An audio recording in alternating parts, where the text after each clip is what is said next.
I now recognize the representative from California, Mr. Takano. Well, thank you, Mr. Chairman, and thank you to the witnesses for being here today. Anyone who lives in Washington, D.C. during the past month is well aware of what experts are telling us, that this is the hottest summer ever recorded.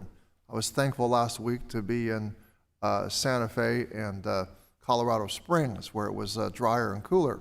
But according to the National Oceanic and Atmospheric Administration in 2023, was the hottest year on record worldwide. And 2024 is projected to be even hotter.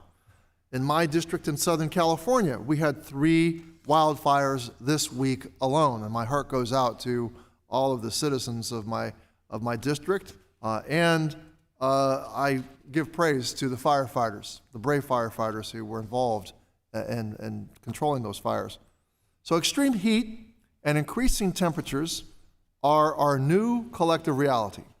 But for those whose nature of work is defined by constant exposure to the elements, this is truly becoming an issue of life and death. Mr. Barra, can you describe why heat is considered a workplace hazard that necessitates rulemaking?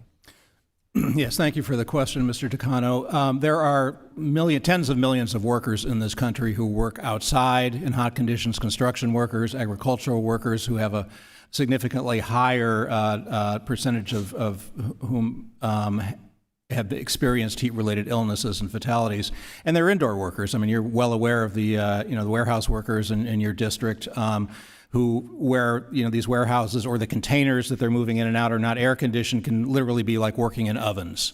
And this affects workers. Some of these workers are working 8-10 hours a day in these kind of conditions.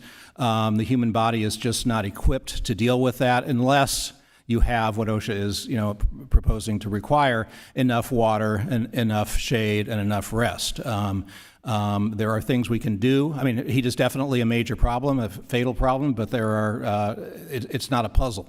It's fairly simple. It's well known what to do to protect workers, and OSHA is trying to do that. Well, thank you. Under the DOL new rule and Acting Secretary Sue's leadership, OSHA emphasizes the obligation of employers to create a safe environment to protect workers. This includes the provision of water and rest break areas, as you mentioned, maintenance of personal protective equipment for heat, and monitoring employees for heat stress. Mr. Barab, could you explain why OSHA prioritizes providing a safe environment rather than controlling individual employee behavior? Well, first of all, under the Occupational Safety and Health Act, the employer has responsibility for establishing a safe and healthful workplace. That is the employer's responsibility.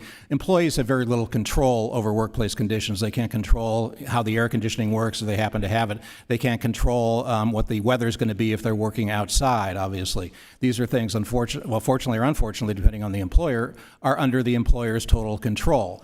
So putting the responsibility on workers to find water. If you're working in the fields and you're working on piece rate, taking time off to go find water, you can't rest unless the employer allows you to rest. And if there's no shade around and the employer hasn't provided shade, there's no shade to get. So it really is these working conditions regarding heat or really any other workplace hazard are up to the employer. They're the employer's responsibility, not the worker's responsibility. Well, thank you for that answer. While heat causes the most weather-related deaths in the country, on behalf of my constituents, a significant portion of whom work in warehouses, as you mentioned, on construction sites and in orchards and in crop fields, I'm grateful that the Biden administration is fighting for their protection. I want to pivot to warehouse work, which is an important sector of the labor force in my district. Children are currently barred from warehouse work by federal labor rules, child labor rules. A second Trump administration would likely mean a significant reduction in OSHA's authority, and Project 2025 agenda would eliminate this rule along with many others. Mr. Barr, what can you tell us about the health and safety risks in warehouse work? Yeah, well, there's a lot of dangerous work done in warehouses. Obviously, the lifting, the heat you mentioned, forklifts. There are a number of other potential problems, in warehouses. And there's a number of dangerous jobs that the Wage and Hour Division of the Department of Labor prohibits children from doing. And it's really, up to OSHA or Wage and Hour in that case to make sure that children are guarded against those dangerous conditions. Yeah, well, my time is up.